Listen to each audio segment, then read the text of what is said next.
Today we have special guest Lydia Manson. Hey, how's it going? Thank you so much for having me. Of course, of course. I've been looking forward to it. So I guess we're gonna start by asking pretty much what we ask all our guests. Like, what sparked the your interest in films, movies? Like, what started your interest? So I've always loved movies. Like my mom says that when I was a little kid, the one thing I would say, like I was really quiet, but she was like, all out of nowhere, you would just hear it's over because I'd be ready for her just to change the tape and put on a new movie for me. So I've loved movies forever. Um, but as far as like getting into acting, turn my light. Oh, that looks so much better now that it's not bright on my face. um, I was following The House That Eats Flesh on Facebook to support a friend that was in the film. And Josh Graves, the director, had posted that he was looking to fill a few roles. Yeah, And, I threw my name in there and made an audition video and I got cast in it. And that kind of like started the whole acting thing. And that was about a year and a half ago now. So, oh, yay. nice. And like, have you been consistently doing some acting since then, or? Yeah, I should have like 3 or 4 films coming out this year. So excited to see all that because it's like, you film and I mean, it just it feels like it takes forever Oh, for yeah. the final product to come out and you're just like waiting and waiting. So I want to see a finished product come out and be like, oh my God, I did that. So, Yeah, and I saw but the in the trailer. meantime, I've really gotten into cosplay. Oh, yeah. So like doing a bunch of different characters and everything. So I saw the trailer for House That Eats Flesh. I thought it looked really good. Yeah, the trailer looks it fantastic. came out so good. Carlos Berber, our DP, he just did an amazing job on that. He wanted to start calling it glamour gore. Hmm. So that's what he is trying to get going through his vision of making films as glamour gore is what he's calling it. And I keep joking every time I hear the title. I'm like, I want to call it The House That Eats Fresh, like it's Subway. I don't know why. Um, well, what's really funny about that is one of the original cast members who unfortunately had to leave the production, he wasn't able to film with us, Troy Elke. I don't know if you're familiar with him. He does like a lot of voiceover work. I'm He bad with had it. when we were doing our Indiegogo, when we were all making like videos to help promote it, he had made a video and he based it on The House That Eats Fresh. And Oh, what nice. he did was he kind of had like a sandwich that had like a fake hand in it. And he's like, oh, The House That Eats Fresh. And they're like, no, The House That Eats Flesh. That's funny. That's So hilarious. yeah, it was really great. I guess I'm going to ask you. Obviously, you're a fan of horror. Obviously, you're a fan of Beetlejuice. What other movies Just a are you a smidge. big fan of?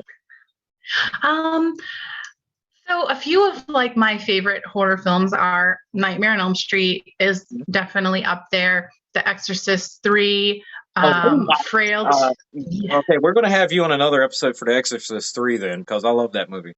I love that film so much. Then Frailty is a good one that I don't think gets mentioned too much, and I really like that film. There's I believe I don't it's an Asian horror film. It's called Three Extreme, so it's three Oh, short yeah. stories, but oh, it's so good. The one story Dumplings has Bei Ling in it, and so good.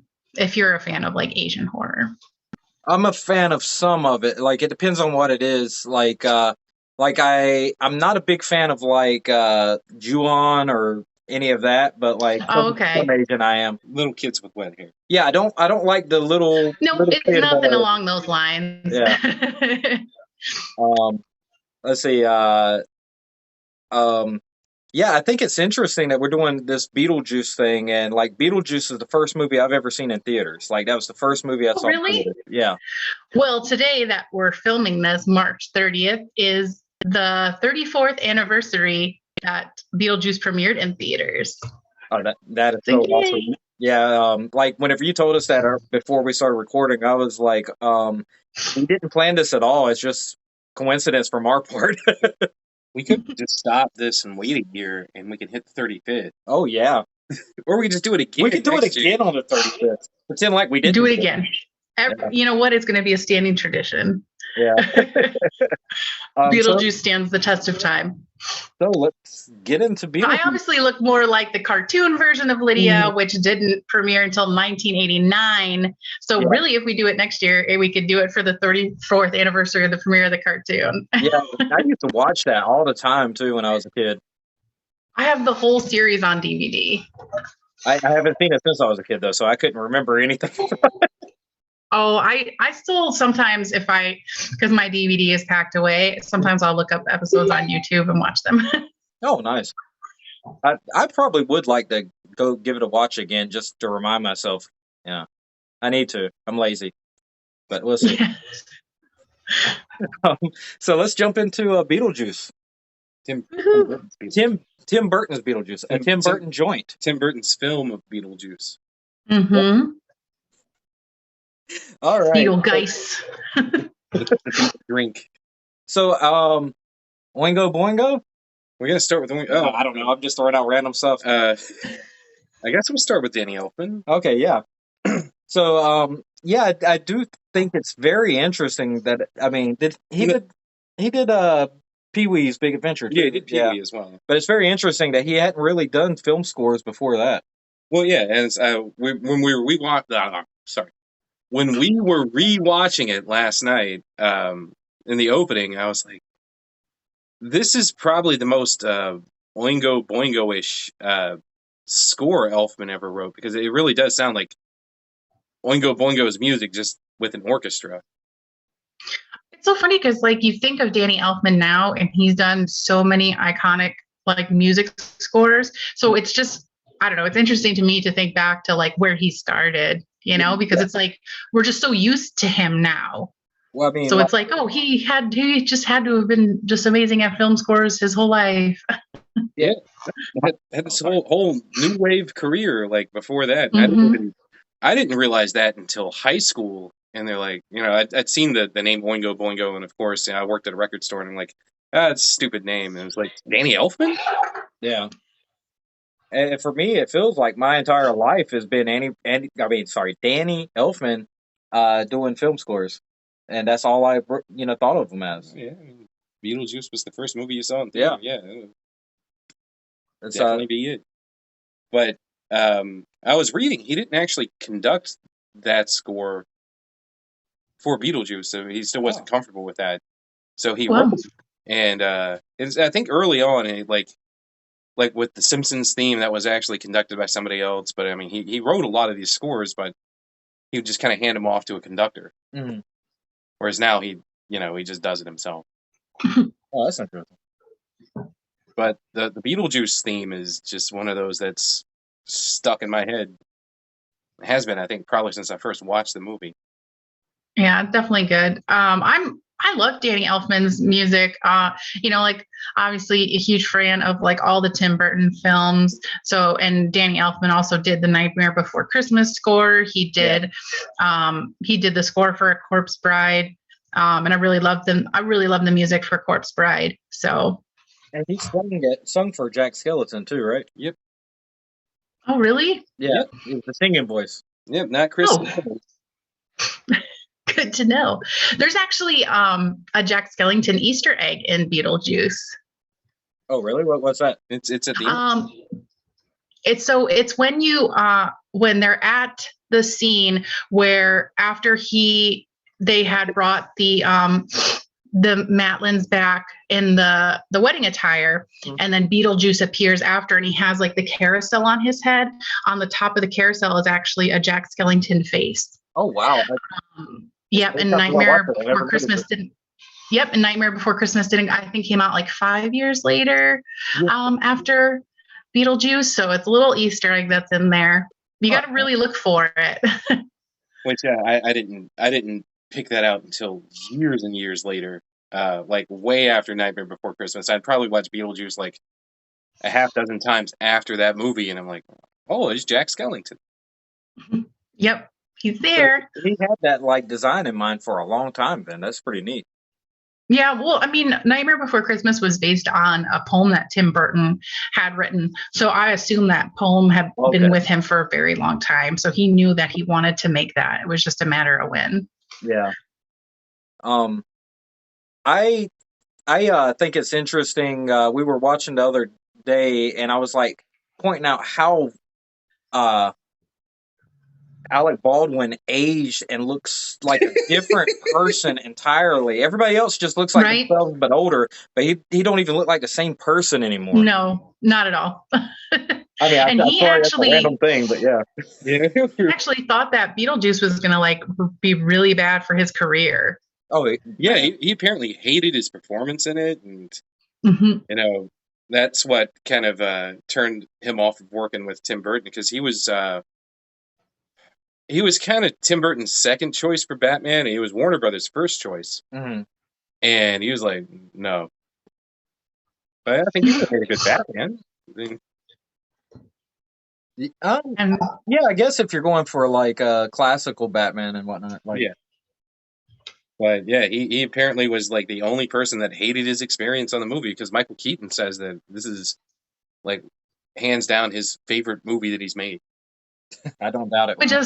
which is funny because it actually took Tim Burton 3 separate tries to get Michael Keaton to play the character of Beetlejuice, because the script had changed so much from what it originally had been. So when Tim Burton had originally gone to Michael Keaton and told him like, hey, this is the idea, like Keaton was just like not getting it. He's like, I don't understand what you're trying to like convey to me. Like, what is this character? So then, Tim Burton went back to the drawing board and they changed a little bit. He went back to Michael Keaton and he's like, okay, like I can give you more information about it now. And he was still like on the fence about it.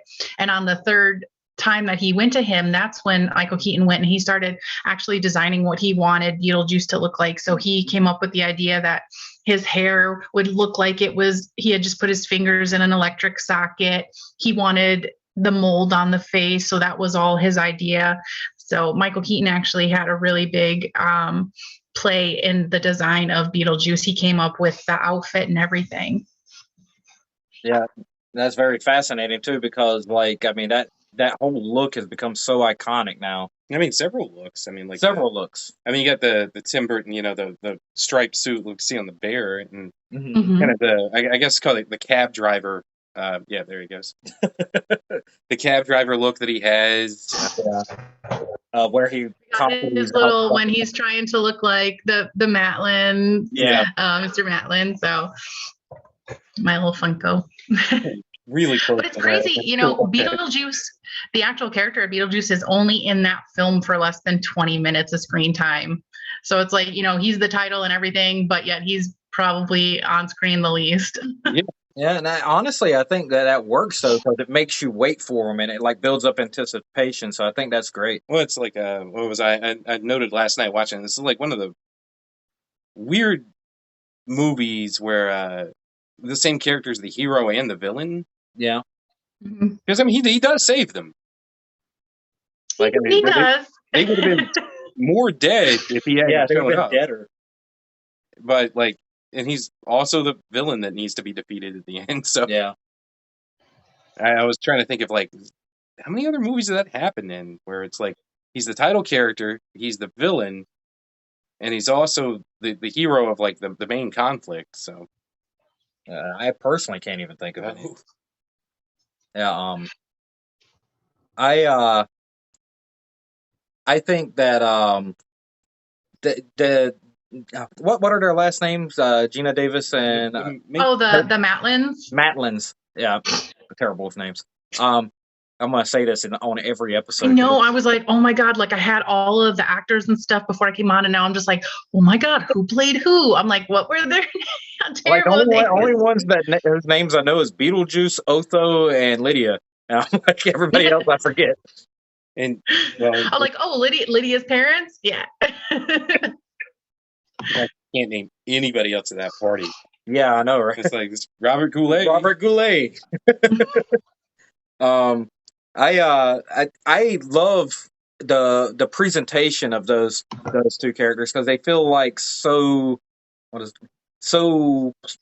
plain and so I keep wanting to use the word white bread, but like I think they're meant to be like out of like a Norman Rockwell like small town, like, and they get thrown in the Tim Burton world. Yeah. And we were talking about how Tim Burton has this particular type of girl he throws into every movie, and how easily Gina Davis would have fit that, but she was a different type of character. She wasn't the Tim Burton girl, you know. So I think it's interesting because you look at her in Transylvania. Transylvania 65000. Yeah, she's pretty much what you would expect from a Tim Burton movie. But which was right before this too. Mm-hmm. I just find that fascinating. I was telling Jared last night, the bridge scene in that movie where they ran off the bridge made me fear that type of bridges for I don't know how long. Like I would just like, I don't want to go over the bridge. Yeah, because what was it? You mentioned Silver Bullet as well. It's Silver Bullet also had a bridge like that. Well, they originally, when the script was first done, it was supposed to be like a darker horror film, and their death was originally supposed to be, you were going to see them drowning. Oh, God. That was how their death was supposed to come across in the film, but they changed it to go for more of a horror comedy, and they ended up just them going over the bridge. You don't end up seeing the rest of it. Yeah, I was reading that apparently that in the script they were supposed to be like kind of dripping wet for the whole rest of the time, but Tim Burton nixed that because he's like, that would be miserable. Yeah. Not only that, but like, I mean, you know what it's like making films, like just for continuity's sake. Like, yeah. Are they I'll be like, oh my God. Yeah, somebody just spraying them down every few minutes. Oh no, they would have used KY jelly all over them. Well, yeah, you're right. So that would have been even worse. Terrible. I would not have been happy doing that. No, I would have rather drowned than actually pretended to be drowned. I find it interesting how time works for them in this movie too. It seems like sometimes like time passes and it feels like an instant for them, and like that baffled me as a kid. Because when Adam goes outside he said he wants to go back to the bridge, the scene of the accident, and he steps outside and he feels like he's gone for like a minute or so when he first sees like the sandworms, and Barbara is like, you were gone for 2 hours, like, and he's like, I just stepped outside, and then even when they're in the waiting room, they're gone for 3 months. Yeah. Like they come back, the whole house is remodeled and everything. we were trying to piece together like the whole timeline of the movie. I'm like, because I guess because the movie's really actually shorter than you ever think it is when you're watching it. Yep. And it's like, how long has this been going on? And it's like a few months, maybe. Mm-hmm. So it's definitely gonna keep track of that. Yeah, it seemed like it went straight from like, they're dead. Oh, here's these jerks from the city coming in. Like, wow, well, they had already been putting in an offer on the house, so I'm sure as soon as they saw it on the market, they scooped it right up. And then I thought about it too. She was like, "Oh, they're offering $260,000 for your house," and I'm like, $260,000 for that house back in 1988. Like, man, I'm like, that's like a lot of money back then. I'm like, how rich were they? I mean, how much? Right. And it's like, what did they actually do? Because I don't think she was really selling any of her artwork. I think he was supposed to be like an accountant or something. I think they said. I think they do mention it, like what he actually did for a living. Yeah, I remember him talking to his boss on the phone, and his boss is like, "Yeah, you've made me a lot of money," but it's like, how? It was some 80s yuppie nonsense. So I'm sure it just made money out of money. So are we saying Gina Davis didn't have a job, or did she have a job? Or are we just going to guess? Let's give her a job. I don't know.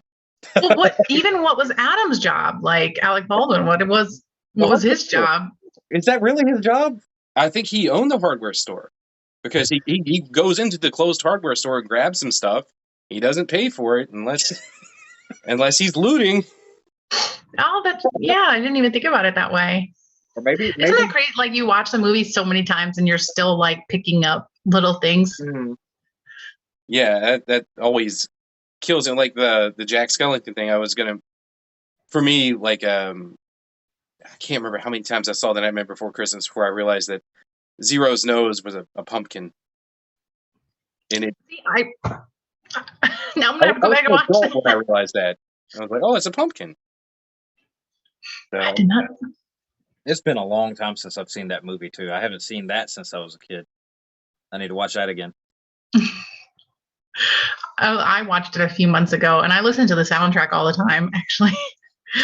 Well, actually, listen to it's called Nightmare Revisited. It was a bunch of like rock artists that my webcam is like refocusing. Sorry.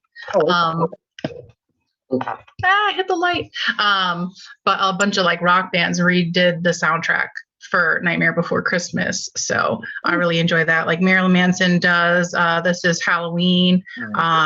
Flyleaf does What's This, and Amy Lee does Sally's song. So I listen to that soundtrack all the time. This is the first I'm hearing about that, so I'm actually putting this in a Spotify playlist. Oh yeah, Jonathan Davis from Korn. He does Kidnap the Sandy Claus. So that's a good one too. Well, there it is. Look at that. All right, download. There we go. Have you ever been to Disney whenever they're turning the Haunted Mansion into the Nightmare Before Christmas? No, but I did meet Jack and Sally one time. So that was fun. The line was forever. Oh God. Like, the lines at these places are horrible. Well, because Jack and Sally, they never really come out. They're one of those characters that they only come out a couple of times a year. So when they do come out, the lines for those characters are just insane. Yeah. But I had actually gone to Mickey's Not So Scary Halloween Party, and that's where Jack and Sally were. So it was really cool actually getting to see them. Yeah, that's cool. All right. Got that downloaded. If it's terrible, I don't know who to blame. So let's move on to talking about. It's not terrible. I doubt it is. I downloaded it immediately. So let's move on to talking about the different members of the Deeks family. God. Start with the stepmom. Yeah, we'll start with Catherine O'Hara. Which, I mean, we were talking about, Angelica Houston almost being that character. Yeah. I kind of think we lucked out that she couldn't do it. I mean, not that I don't like Angelica Houston, but I think Catherine O'Hara. She definitely brought something different to the character, I think. Yeah, I think what the character needed, she needed to be an idiot. And also too, if Angelica Houston had still kept that role, I mean, Catherine O'Hara and Jeffrey Jones, they ended up meeting on that set and got married and had 2 kids. So Angelica Houston getting sick and not being able to take that role kind of set a chain of events in motion, because it was also Catherine O'Hara's idea to use Deo in the film. Yeah, we were talking about it last night, weren't we? Yeah, because that was one of the trivia bits I was reading. It's like, apparently it was supposed to be like a song by the Ink Spots, and she was the one that suggested that, and they went from there, and it's probably the most iconic scene in the whole movie. Oh, yeah. Another actually fun thing I had read about that scene, because they had done so many practical special effects on that film, because Tim Burton really likes to use practical effects instead of CGI. So they were trying to do as much of the special effects practicality wise as they could. So the scene where the shrimp hand comes up, the people that were actually doing it kept hitting the actors in the eye because they couldn't see where they were going. So somebody, and I can't remember who, came up with the idea to actually film that scene in reverse, so that the hand actually started off on the face, so they knew where to place it. So I thought that was pretty cool, that that scene is actually filmed in reverse, just for the fact that people didn't get stabbed in the face with a shrimp hand. God, I wish I would have thought about that whenever I was having a knife hurled at me in our Halloween fan film, because that could have saved me a lot of fear. Well, now you'll know for your next one. Was this film? I was like, I'm not endangering anybody else, but I'll endanger myself. And then I'm like, oh God, a knife's coming at me. Man, yeah, that's cool. But yeah, what were we talking about? We're talking about Catherine O'Hara. Yeah, we're talking about Catherine O'Hara. She's literally great in almost everything. So, and I do kind of wonder as well, if Angelica Houston kind of would have, I guess for lack of a better term, fallen into the Tim Burton trap at that point. Yeah, I think she would have fit his typical. Well, she would have, but it's do you think we would have gotten her as Morticia? It probably would have been not far off. Well, I'm saying would she have even done that? I'm not sure. It's like probably would have gotten somebody else for that. So everything happens for a reason. Yep. Well, since we're talking about the stepmom character, we were talking about how it's funny watching this movie that her sculptures are very Tim Burton-y, even though her herself isn't. Yeah. Well, I mean, and plus, it's like I kind of like. I think last night was the first time I thought about like how self-aware Tim Burton is about like his aesthetics and everything, because they're certainly not presented as these great works of art. They're presented as this like hacky, pretentious, like barely capable artist's work. And it was like, I wonder. Oh yeah, like she thinks she's way better than she actually is. Yeah, and it's like I wonder if that was Tim Burton kind of inserting like, I guess, a dig at himself before he'd even really established like, I guess, what Tim Burton stuff looks like. Yeah, definitely something to think about. Because I'm always impressed seeing interviews with him that you kind of have this idea in your head like, okay, this is the guy is, and he's like, oh no, this guy seems really down to earth and he's just got his own thing going. It's like I don't think he thinks of himself the way that I guess the public perception of him is. So it's like you go back to Pee-wee's Big Adventure, and he definitely is got a bit more of a cartoonish bent to him than I think people tend to realize. But I mean, like that's good. Like I myself, I don't like to be predictable, so I feel like he would be kind of the same. He's gonna be like, oh, you guys expect this is how I am going to be in real life based on like the aesthetic that I present in my films and everything. But like in person, I'm actually like totally different. Which actually, there's, do you know the whole story with him when he was going to do Superman with Nicolas Cage? No.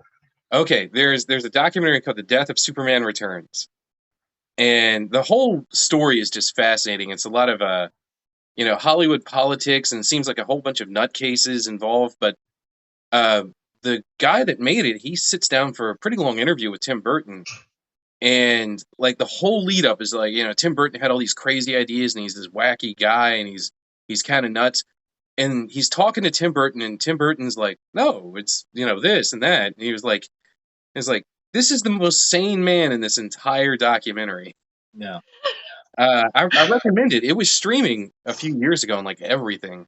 Even if you're not like into like, Superman or like behind the scenes of like movies that never got made, just for the craziness behind it. And having Tim Burton kind of being the voice of sanity, it was really interesting. Well, just goes to show you can't judge a book by its cover. Yep, definitely true. Like, I know I was mentioning on a few of our podcasts how people always want to judge people that like horror and stuff like that. And then, like, when you meet people that are horror fans or in the horror community, they're always the nicest, kindest people out of any group I can think of. Except for the one. Yeah. Which guy was that? That guy. I'm assuming you're making somebody up because I don't know who you're talking about. All right. So I guess we're going through the Dietz family, so I guess we're running into Jeffrey Jones at this point. Yeah. Well, let's put our mindset like where it was at that time and talk about him how we would have at that time. Jeffrey Jones was a fantastic actor in a lot of movies that I liked. There we go. That's the mindset. Now let's move on. He's good in this. He's good in that's I think the thing. Like I don't feel like going into Jeffrey Jones's whole issues and everything, but man, it really kind of like going through older movies. It kind of hits me like how many movies he's in and how good he is too. Oh yeah, yeah. I mean, he was in Amadeus, which is one of my favorite movies too, and playing a role that you wouldn't expect him to be playing. Yeah, and he was in Mom and Dad Save the World, which is one of my favorite movies. And it's a role. It's a role that you wouldn't expect him to be playing. I couldn't keep a straight face saying that. But yeah, I mean, I really wish Jeffrey Jones wasn't Jeffrey Jones. So I could just see him on screen. It's like, I like that guy still, but Yeah. Yeah, that happens, I think, sometimes with a lot of name actors. But then I guess we'll save Lydia for last. The Dietz family. Well, what other Dietzes do we have? Is that Otho is he a Dietz? No, he's an honorary Dietz. Honorary Dietz. Is he an honorary Dietz? Sure. Okay, yeah, let's go with Otho. We'll make him one. I love Otho, and I was reading like they wanted like a bigger name actor for that, like John Goodman or John Candy to do it, and they got Glenn Shaddix, who I don't, well, maybe John Candy because he was awesome. Yeah, but I just don't see them like kind of. There's a smarminess to him. I was watching this is like if Otho had a good 30 more IQ points, he'd be a supervillain. Yeah. I mean, he's not quite smart enough, but he's capable enough to do some damage. I think it's funny that like Lydia didn't even think that he had it in him to cause any damage.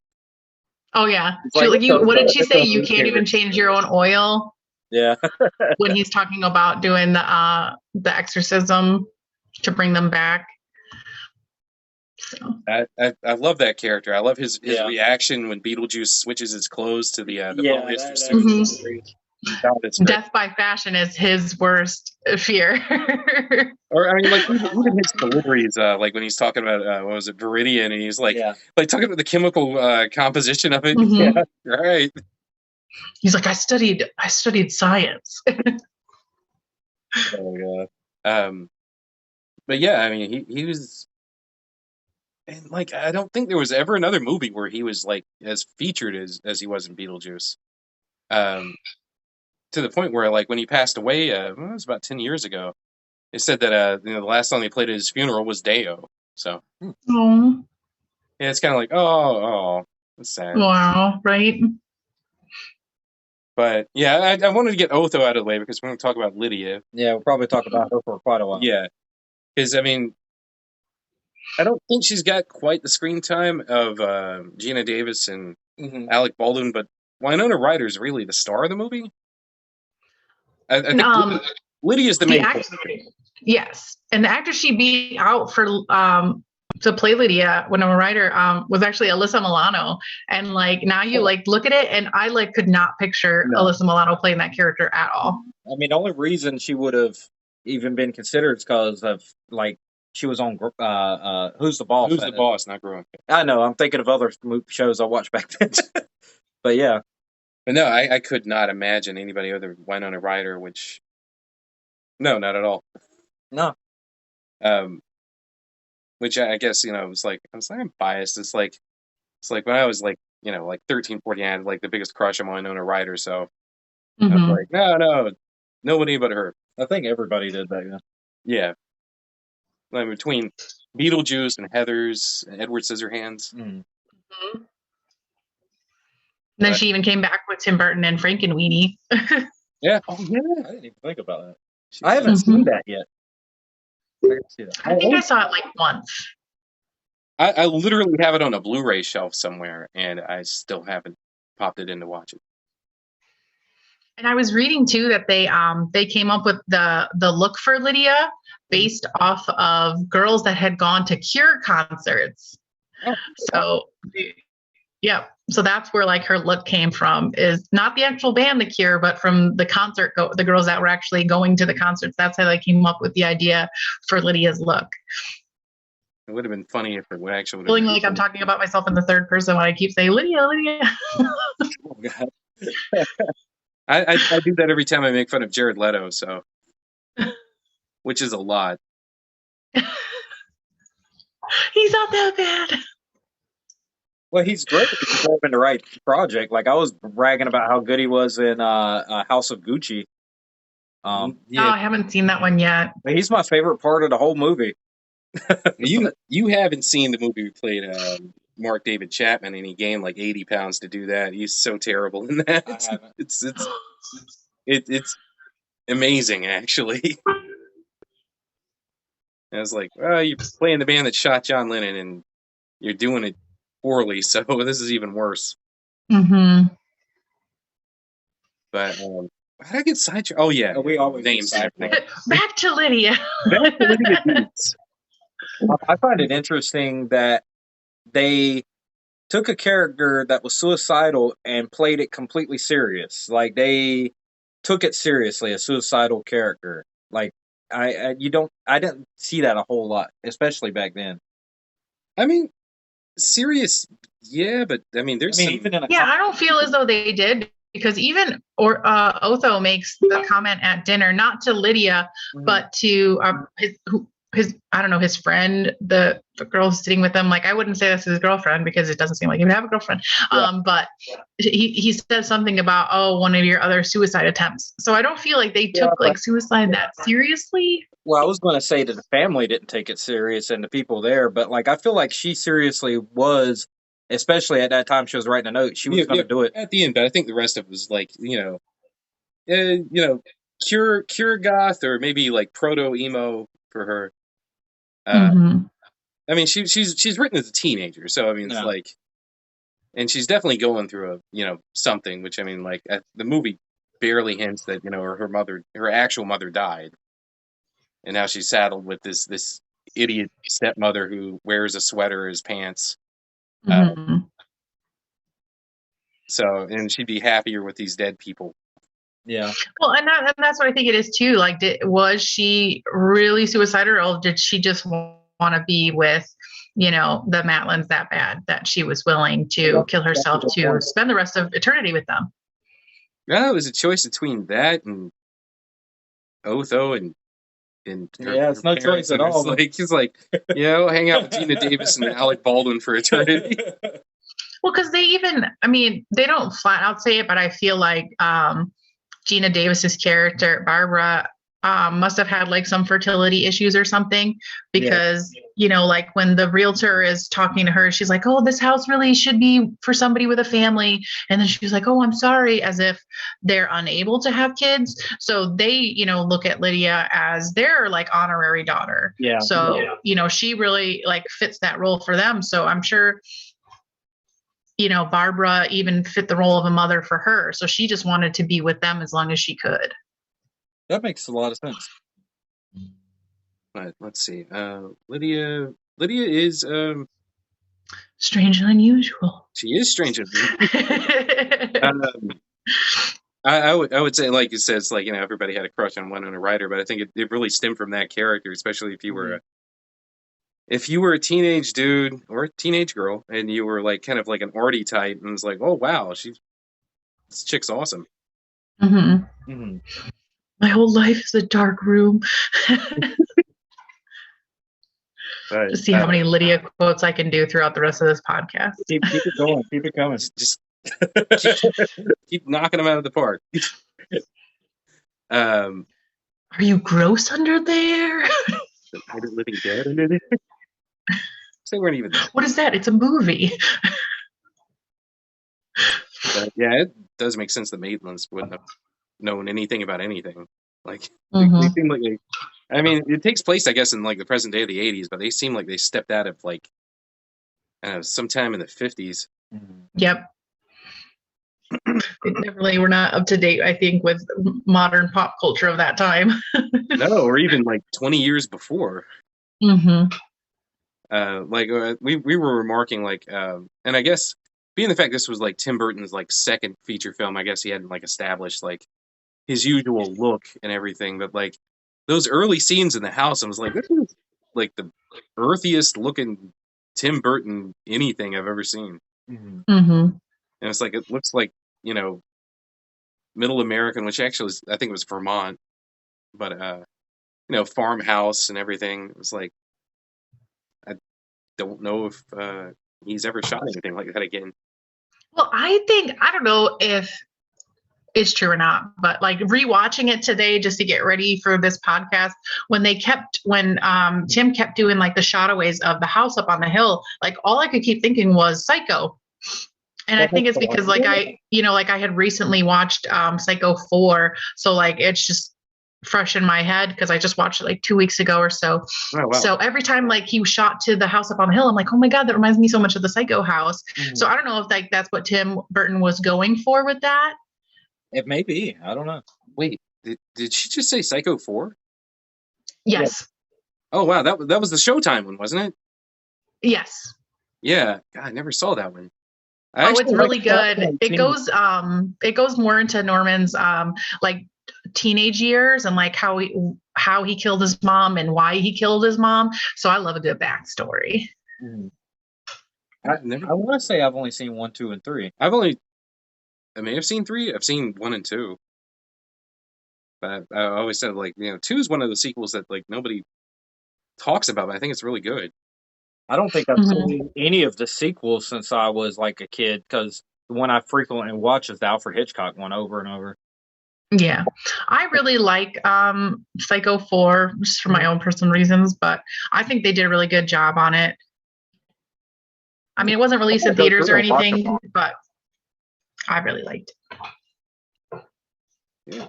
So now you got another movie for your list. Oh yeah, we'll get all the underseen sequels. We got Exorcist 3. We'll get Psycho 4. Yep. It's like we were making a list of that last night. The oddball sequels and everything of Nightmare on Elm Street 2, Halloween 3. We're eventually going to get to all these, I think. Oh, I was mentioning to you last night, I was wondering if the sandworms had any influence on them from like Dune. I think just the fact that they're sandworms, 'cause they don't really look that way. Yeah. I mean, because I'm like, where did it come from if not from that? I don't know. I'm like, where did this idea if they walk out the door and there's these weird striped snake sandworms come Well, the striped snake, that was definitely Tim Burton. Yeah. Like, let's see. It's his version of a sandworm. Stripes, some spirals, some plaid, black and white. It's like, what if I made Dune in my Tim Burton mold? How many stripes? Well, when did Tremors come out? That was like more in the 90s. It was like 90, I think. Yeah, it was right around. Okay. I remember I was really young. I was born in '84, so I was really young when that came out. So yeah, it was a couple of years after. So these sandworms are before that. So, but let's see. On my movie timelines. I love Tremors too. God. Yes. Well, we'll do Tremors. Yeah, and all the sequels. You have to do all the sequels. I was just on board for Tremors. Oh no, we're gonna do them all. Hey, you got to keep your podcast going for as long as possible. Yeah, definitely. We're already splitting up the Friday the 13th franchise piecemeal. So yeah. Oh gosh, that'll keep you busy for a little bit. The whole series on, and which ones we're splitting them up individually. Yeah, if you saw, we just crammed all the Texas Chainsaw movies into one. So I guess if more come out in the future, we'll just like do a little addendum to it. Yeah, just tag it onto that. Well, I know the remake that they just did on, or I don't even know what you want to call it, remake, long lost sequel, I guess they were going for. The original, just like every other Texas Chainsaw movie. Well, I believe they're going to be doing another one. They signed on to do another one already. I didn't 100% hate that movie, but I really wasn't that big of a fan of it, the new one. I still haven't watched it. So I mean, it's worth a watch. It feels like all my Facebook friends were like divided on it. If you got Netflix, it's up there. So I mean, you're not really paying anything extra. Mm-hmm. That's true. And if you get somebody else's account, you're not paying anything. So that's even better. Yeah. Yeah, but Netflix is going to start cracking down on that and charging you more if you share your password. Oh God, I'm never going to see Netflix again. Yeah, they just I read an article about it a couple weeks ago. Excuse me. They said they're going to be starting to crack down on password sharing. So wow, they're going to lose a lot of business. Well, no, they won't. And they had just raised their prices too. So I'm like, I remember when Netflix was like $5.99 a month, and you actually got the DVDs in the mail. Yeah. And now I have like the most basic Netflix thing, and it's like $16 a month now. Well, I feel like there's way less stuff I want to watch on Netflix now, and that the prices are going up. I'm like, yeah, because they're making so many like Netflix original movies and shows, so that's why they're jacking the prices up. I guess we'll take this part of the show first to just bag on Netflix. Yeah, we're going to take a break to bag on Netflix. So yeah, if you stream Beetlejuice, do it on Vudu, do it on HBO Max, do it on anything. I don't care if it's on Netflix. Just I'll say it here. I hate Netflix. Buy Beetlejuice. I had bought it on Amazon Prime a while ago, so I had it just on my Amazon Prime catalog. So that's why I rewatched it today. Yeah, I use that. I don't think you could stream Beetlejuice anywhere, but no, unless you own it digitally, I think so. And it's like I used yesterday as my excuse to pull out the 4K disc that came out, I think last year. And I was like, oh, this looks fantastic. To the point where it's like you can actually. And I've seen like the behind the scenes where they did Michael Keaton's makeup, and it was more elaborate than I really thought. Because I guess for years I just thought they just slathered stuff on him, but no, it's a lot more than that. But I guess we'll talk about that as we run through the rest of the cast. Well, we've mentioned most of it, but I was going to bring this up because you reminded me of something I brought up many times. Watching that movie as a kid, I always thought his hair was gray or white with a tinge of green.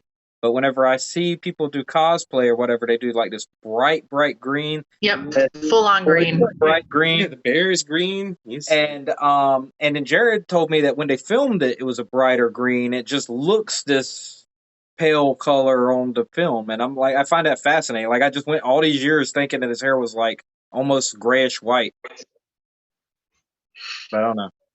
Well, also too, like even getting back to like Lydia's character, you know, you think of her as like the super goth girl, but like she really wears like no makeup. Yeah. You know, because obviously I'm doing the cartoon cosplay, but I plan on doing like a cosplay of actual Lydia from the film.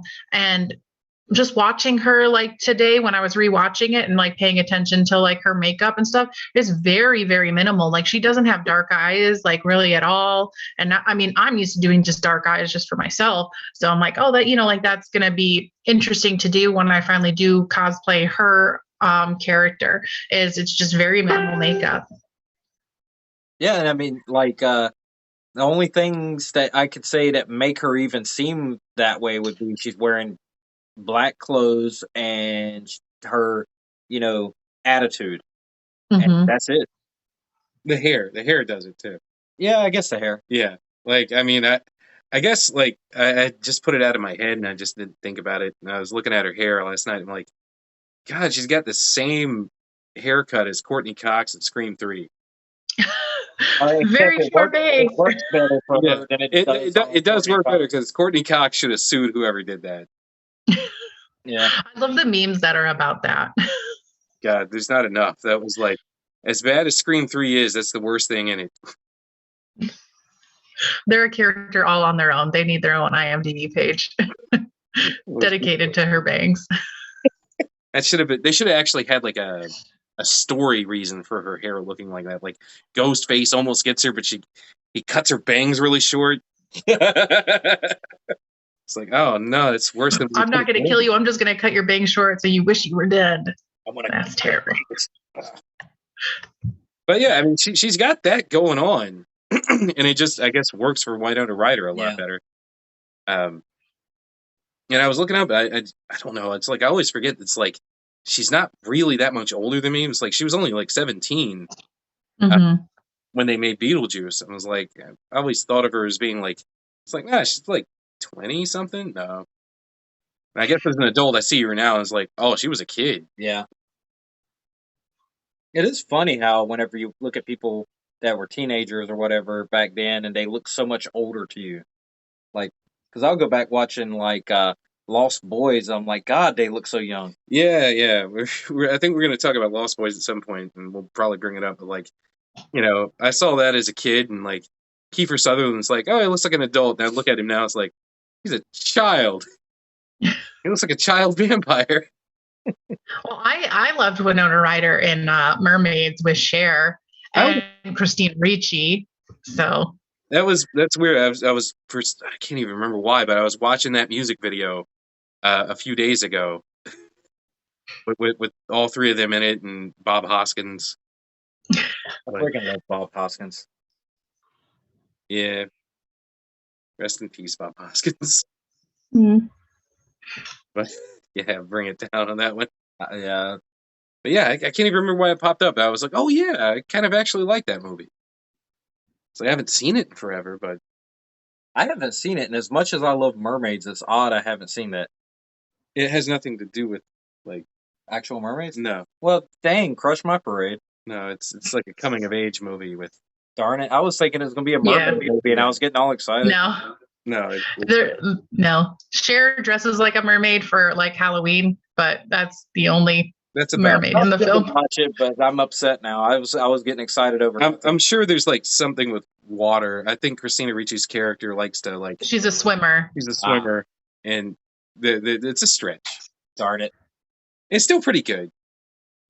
It's good. I'll watch it. Yes. But we were talking about Beetlejuice. Though. Oh, really? I know we keep going on to all these different films. It happens. We're never going to do a mermaids episode, so we may as well like talk about it now. Unless he watches it and absolutely loves it, and we're going to be like, all right, we'll talk about mermaids. Honestly, this on every episode just went all around. Well, usually there's a franchise to like kind of like branch out to, but like Beetlejuice is like it's kind of like reaching out into like all these other areas. So I guess we'll talk about. We talked a little bit about Alec Baldwin hating his performance in this, and Bryan like how he looks like a human back then, whereas now he looks like a angry potato. So, and I will say, yeah, his performance is pretty terrible. Like I was watching like compared to Gina Davis, who's like all in on this, and she's another one that's like I think she's as great in almost everything she's ever done. I love her. Alec Baldwin's usually great in everything he does too, but man, he's really off in this to the point where I'm like, I should have just had Michael Keaton like play two roles or something. Like nobody would have known. No, you really wouldn't have. They're on the surface, they're perfectly cast. I mean, they're good looking couple, and especially Gina Davis, but especially Gina Davis. Yeah. I love her facial expressions throughout the film. I think she, like that's really what made it. Yeah, she did a great job with that. She's absolutely fantastic. Whereas like Alec Baldwin's like really kind of not there. I mean, like he's just kind of blah. She's the one giving the big expressions, and he's just the doofus. So, but yeah, I guess we're talking about both of them because I think we're just kind of running through the entire cast before we actually get to Michael Keaton. Yeah. Mm-hmm. So, like all the smaller characters, and I think that's what helps make the movie that much more memorable. Because I mean, the title character doesn't show up in full till like almost 2/3 of the way through the movie. So, but you have Juno, the caseworker. Yeah. Mm-hmm. That actress, she's so acidic, and I love every scene she's in because it's like she's so matter of fact but mean. I'm not your coach. He survived. Yeah. He survived. Could you just get out of here? It's like, are you available? No. But yeah, she's great, and I love the her smoking and it's just coming out of the slit in her throat. And, oh god. Mm-hmm. It's just like, and I worked with ladies like that it was literally Juno the caseworker, and she's just the design and like the characters in the underworld. Like every time the shrunken headed guy shows up, Bryan's giggling like that's like I'm just laughing for no reason. It's like he's so funny looking and I'm just dying laughing. Look, it works. Look, he has big eyes. Hey. But it's like you get the witch doctor, you get the woman's been sawed in half. The guy with the bone stuck in his throat. Yeah. I mean, everything there is a visual gag. The flat guy that's going, and then it's like, how do I look? Oh, it fell a little flat. Then just start laughing. The receptionist, Miss Argentina, with her I wouldn't have had my little accident if I had known now if I knew then what I knew now. Yeah, it's so packed with stuff, and it's like the janitor that comes by and shows them like the room of lost souls. It was like yeah, that was great. He's like, it's in the manual. Like everybody is just ragging on them for not reading the manual. Yeah. They didn't bring it with them. They're like, and there was no instructions for them to read the manual. It was just laying there. Like how they could have overlooked it entirely. Well, I mean, eventually they would have gotten around to it. Yeah, I guess so. But it reads like stereo instructions. Yeah. The the dinner guest. I mean, had Dick Cavett and Robert Goulet and that one lady that is Otho's frenemy, I guess. Yeah, we're just gonna name her that. I mean, that's the best I could classify her as. It's like I don't know what this lady's role is other than to have the weird hair thing going on. Yeah. And to be kind of snotty. Mm-hmm. But like they all kind of like fit this weird visual vibe of the whole movie. And that's everybody in the movie. No, we're missing one. The real estate lady. Didn't you say Tony Cox played? Oh, geez, yeah. The little like ghost monster minister at the end is the little person actor Tony Cox. It's not his voice for sure, but it's not his voice. Killed. I was watching, and it's like I remember reading that years ago, and I saw his name pop up. I was like, oh my god, yeah, Tony Cox was the guy in the suit. Isn't that crazy how you find something out like so many years later? Yeah, it's like the also another little person actor, Deep Roy, who was all the Oompa Loompas in Tim Burton's Charlie and the Chocolate Factory. It was like you go back and you will see his name and credits and like so much stuff in the 80s and 90s. It was like, oh wow, that was him. I just think of him as the cab driver from How I Met Your Mother. Or the limo driver. Oh, yeah. He's also the snail rider in Neverending Story. Oh, yeah. Yep, they dubbed over him completely because you have to. And we got to do a Neverending Story one too. Yeah, we're just making a whole list. Yeah, we're just coming up with it as we. You're writing these down, right? Up here. That's as good as gone. As good as gone. They're gonna end the podcast and be like, "What movies did we say we're gonna do?" We're gonna have to rewatch it. Yeah, like I'm not rewatching this. I was there in the moment. If worse comes to worse, we'll just start pulling stuff off of the shelf. Sure, we'll find something between both of our collections. We got a lot. But so I think we've talked about everybody in the movie other than real estate lady. Yeah, she was there. The neighbor. Yeah, she doesn't really do anything. What about the neighbor? What, the sandworms? The annoying neighbor. Sandworm. No. The neighbor. I can't think of her name. Did we talk about her? That was the real estate lady. Is she the real estate lady? Yes. She was trying to. No, she had to. There's no house near there. It's on a hill. Yeah. We literally talked about it. So she's a real estate lady. Yes. Oh God. I've read all these years thinking it was a neighbor, and not like on the same hill, but like somewhere down the hill. So like down in the valley. Yeah. Like the nearest house to, I don't know. I don't know what I was thinking. I'm glad we rewatched this movie like 24 hours ago, so you'd be so sure of it. I guess the only other human is the old guy sitting outside of the hardware store. Oh yeah. But so I guess we're just getting them all out of the way so we can get to Michael Keaton. Mm-hmm. Beetlejuice. Don't say that. He'll show up. One more time. I think I did say it 3 times. You did. You said Beetlejuice. Beetlejuice. I love the meme where it's like, oh, we're gonna say Beetlejuice 3 times and then Candyman 5 times and see. Yep. Yeah, I got the bear. He's popped up. I know. I want that bear so much. I got my Funko. I got my Beetlejuice Funko. I was trying to grab like my Beetlejuice stuff. I should have put my sandworm earrings in, but and then I got my sandworm. I mean my shot glasses, my Beetlejuice shot glasses. Oh man, you can open the shot glasses and we can I guess we could brainstorm what would be like the Beetlejuice shot. Every time they say Beetlejuice. Well, I mean, obviously, but you would die. But hey, but hey, it's called training. It's called training.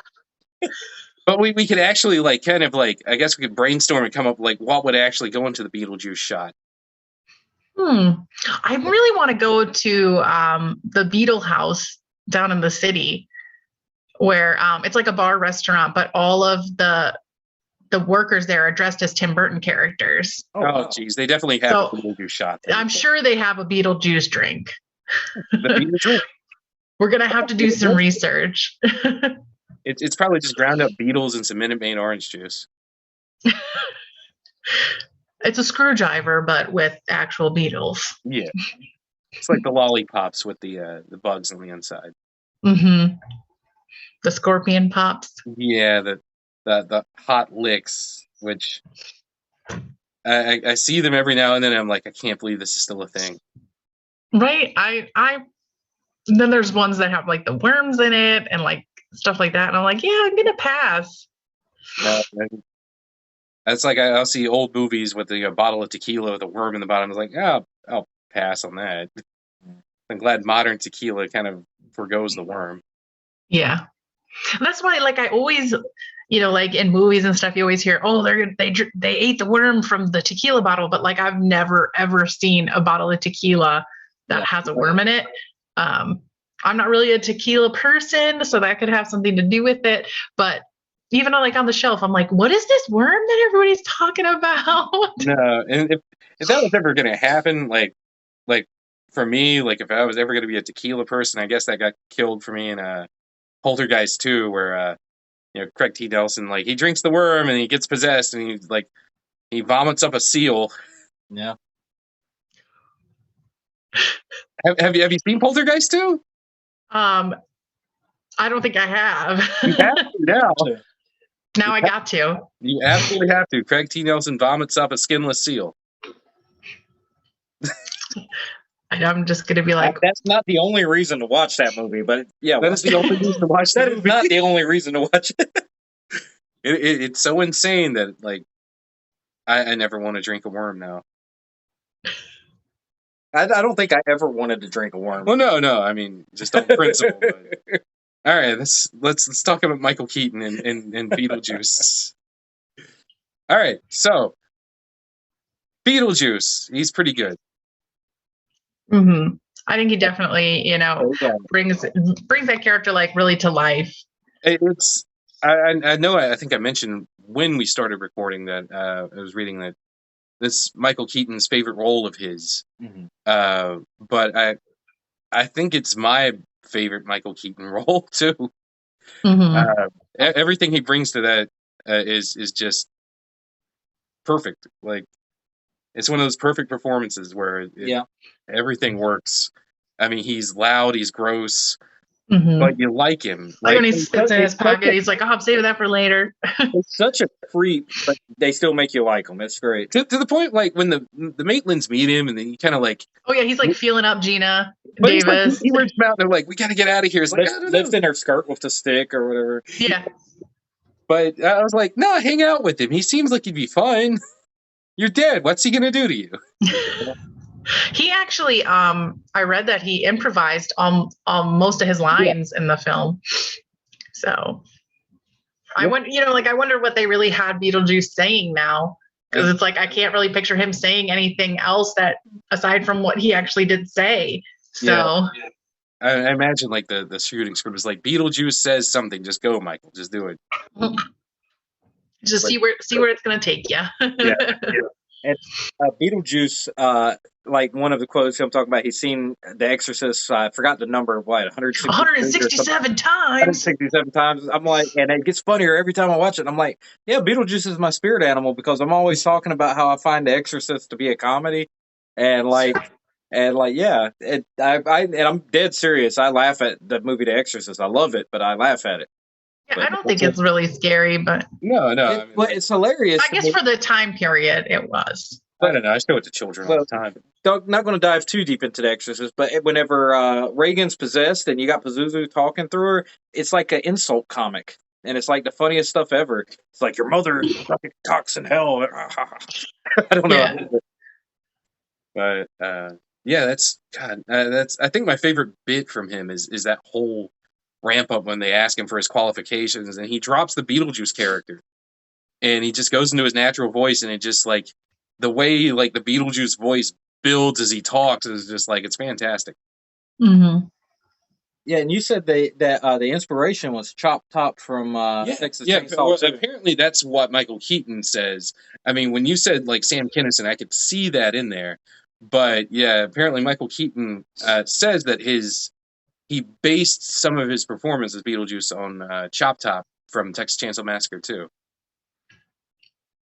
That's interesting. That makes a lot of sense, though. Whenever you watch it, you can spot it out and see those. Yeah, in reading that, and it's like, I like Michael Keaton even more, knowing that he likes Texas Chainsaw Massacre 2, or at least he likes Chop Top. So are you telling me that you like me less? Yes. Okay. Yeah, I'm not a big fan of 2, except for Chop Top. But yeah. Well, at least you like Chop Top.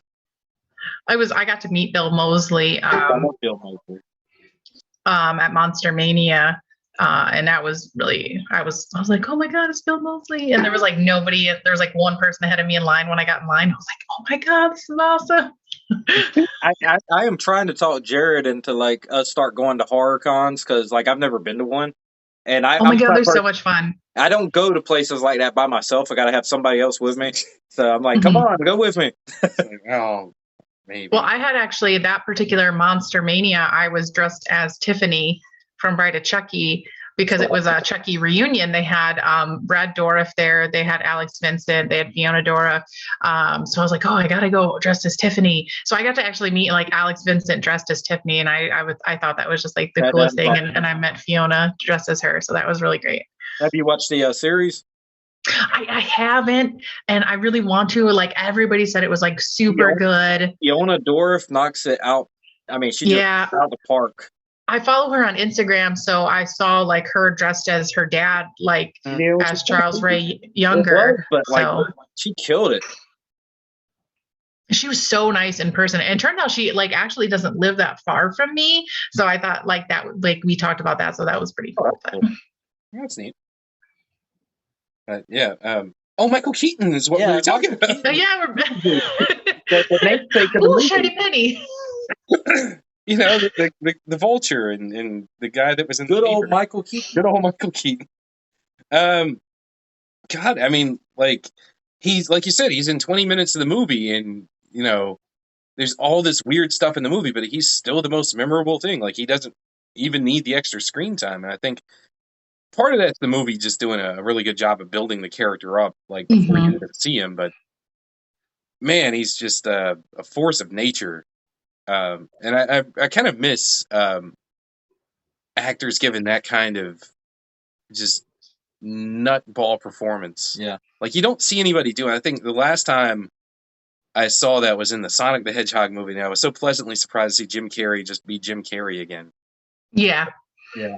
And actually, I've had to watch that movie like so many times, but I'm excited for the second one's going to be coming out next month. So I'm more excited about that than I should be. So yeah, right. I'm like, oh my God, I am 33 years old. I should not be this excited about going to see Sonic, but here I am. It's like, all right, Jim Carrey, you're back. Do your Jim Carrey stuff now. Yeah. Right. But yeah, God, what does it say about Michael Keaton's performance as Beetlejuice? I mean, everything. Nice fucking model. I don't know. Yeah. Which God, I wonder if that was ad-lib too. It had to be. Like that. Which I don't know, but yeah, no, I think it still had to be. Or at least the fucking part. Like, I doubt that was in the script. Which still kept a PG rating on that movie. Which back then, you could get away with a lot with PG. Oh, yeah. You could. It could be a snuff film. It could be PG. Yeah. Because I think, as far as I could think of, that and Spaceballs are like the only ones that drop an F-bomb in a PG movie. Oh, wait. Ventures in Babysitting does it twice. Oh, wow. Yeah. And it keeps a PG rating, which is really bizarre. Dragon Slayer. Love when he PG. When Gina Davis like picks up his miniature version and he like puts out the thorns. Oh, and he gets stuck in the grass. I don't know why. I think that's so funny when he gets stuck in the fake grass. Oh, God. I was cracking up when the brothel shows up. Yep. And it's dancing all the way up there. It's just and then Barbara's like, Adam, why did you build that? He's like, I didn't. And of course, their caseworkers like, I built the damn whorehouse. I put it as my idea. Got to distract him somehow. so many little things in this movie. And I don't think we got this is your favorite movie, right? It's up there. I definitely enjoy it a lot. You know, sharing the name, of course, definitely people associate me with it a lot. Yeah. So, like when you guys asked me to talk about Beetlejuice, I was like, oh my god, yes, of course, like absolutely. So if this isn't your very favorite, what would you say is, or do you not have a top favorite? I have so many, like, are we just talking about like horror films or films in general? I have so many, like, I feel like I could do like a top 15. There's just like so many films. And then it's so funny, like I think about like maybe like my top 5 films of like all time that I could like keep watching over and over again. And I'm like, I know if I were to say this, people would look at me and be like, those are really your choices. No judgment. Go ahead and throw out some. Okay, so Ever After with Drew Barrymore. I think I have literally seen that movie like 1,000 times. Like it's one of those films I remember putting in the DVD like every night for a month to go to sleep to, like because I could just watch that film over and over again. I absolutely love that film. Really? No, I haven't. It's a good one. I like it. It's good. I think she did a really great job. I'm also like a huge Rocky fan. I can remember the very first time that I saw Rocky. It was July 4th weekend. I was 15 years old, and I think it was AMC was doing like a Rocky marathon, and I just watched all of the Rocky films, and I'm like, that's it. I need to be a boxer. I'm a hardcore Rocky fan myself. So did you try boxing? No, my mom was like, no, you're going to get your teeth knocked out. And I'm like, that's what mouth guards are for, Mom. So I never got to pursue I'm going to vouch for the mouth guards don't do much. No.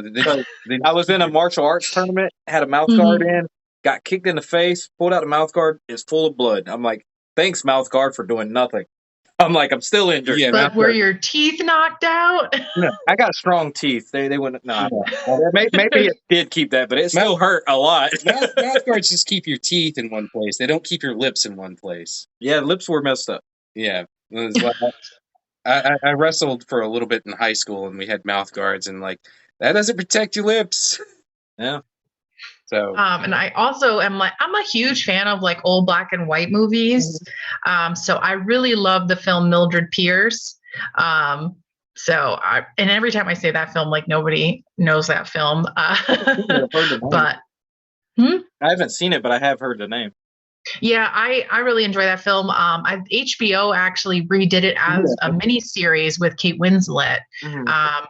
It paid more attention to the book than, obviously the 1940s version did, but I really enjoy Mildred Pierce a lot. I love old black and white, like horror movies, like Whatever Happened to Baby Jane, The Bad Seed, like those films. So, and then this year is actually the 60th anniversary of Whatever Happened to Baby Jane. So they're going to be showing it at Regal. So I'm like, oh, I got to go see it at Regal. So I think that's going to be super cool.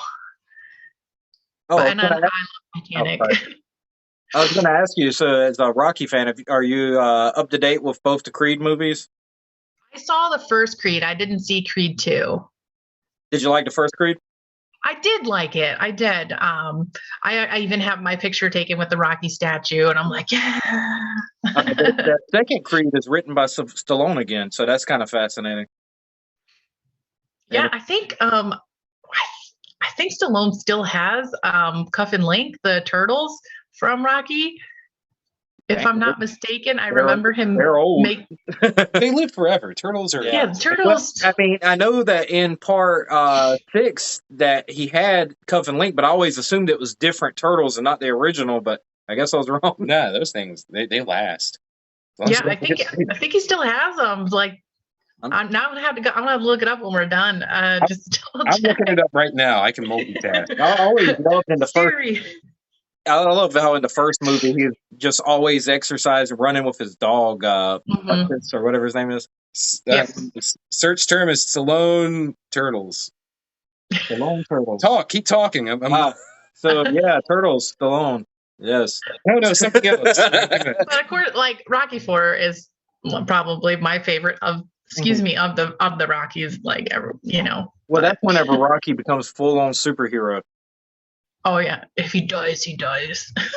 That was a terrible Russian accent. I don't know what that was.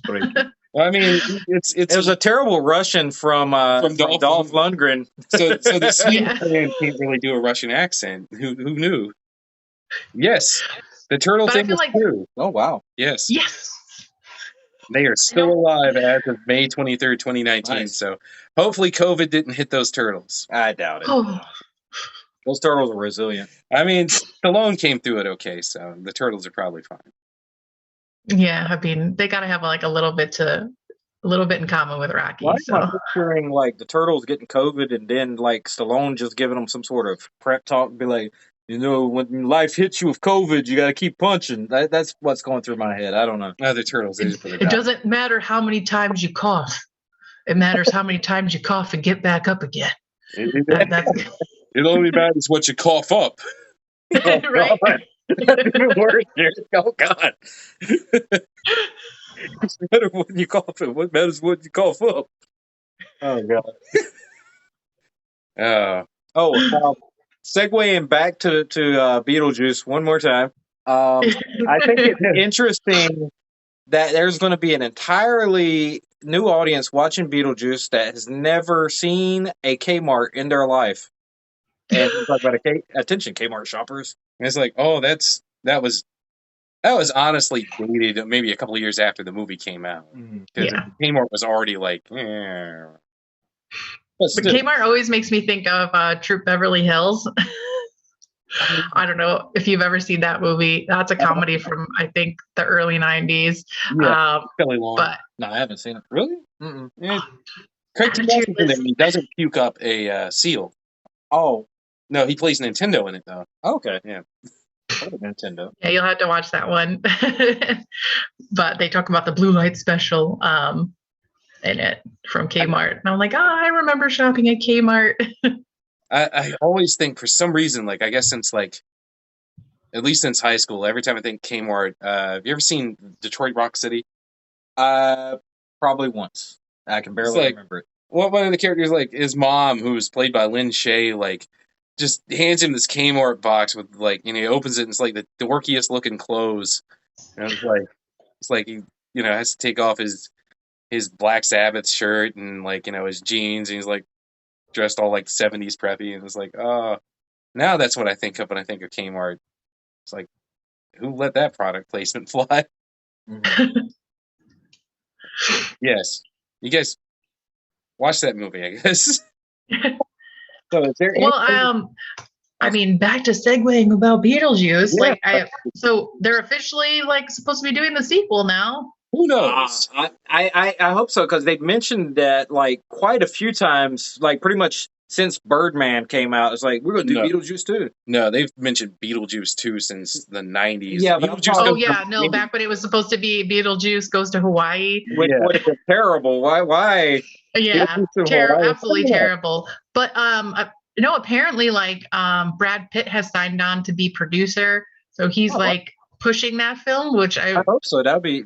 This is very shocking. But yeah, Michael Keaton and Winona Ryder have both signed on to reprise their roles. So, I mean, if it gets made, I will watch it. Oh yeah, I'm just not holding my breath that it gets made, because that thing's. I'm hoping whoever writes the script is really good, because I'm at the point now where I think that Tim Burton will film whatever you put in front of him. Like, you give him a bad script, he will film it exact to the T. It's like he's like, nope, this was your vision. I did it. He's the director version of Ron Burgundy. You put the question mark in there, and he will film it. But yeah, we've pretty much combed over Beetlejuice. Is there any like little things anybody?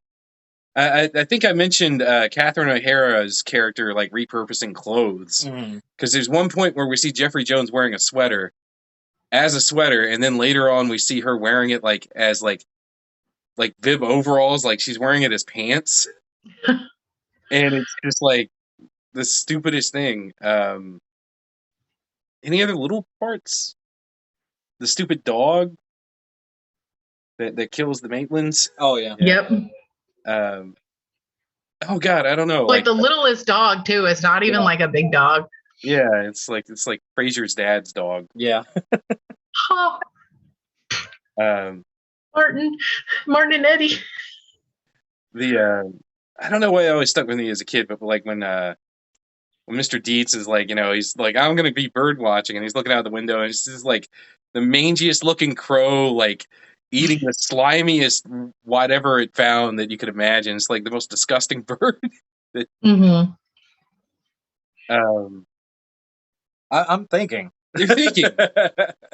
Yeah, no, I think we got everything. Yeah, I think we. Well, let's briefly, because I have very vague memories. I know you're up to date, but like briefly touch on the cartoon that like was spawned from this. So the cartoon started in 1989 and it actually went to 1992. So it really wasn't even on air that much. It almost hit 100 episodes. I have the entire series on DVD. Absolutely, obviously love the cartoon version. So in the cartoon version, Beetlejuice and Lydia are more like best friends. Yeah. Aside from him just trying to marry like an underage girl and everything, but like no biggie. So it's like she's still in school. So she wears the uniform a lot. This is when she goes into Beetlejuice's world. This is her attire. This is her look when she goes into his world. And I read an interesting fact about the cartoon today. It said that it was actually the only show at the time to be shown on 2 separate networks.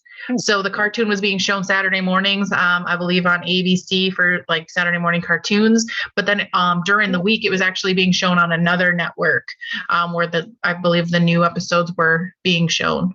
Yeah, I want to say that was actually Fox that was showing it like through the week. And I know here, like, I remember it being on in the mornings because it was on before the bus came. Mm-hmm. But it's like it always weirded me out. It's like there were also like episodes on Saturday mornings, but they were on another channel. Yeah, I hadn't even thought of that until now. I mean, I guess when because Bryan, we were talking about like, well, what do you remember about the Beetlejuice animated series? It's like I remember most of the jokes being puns, and that was about it.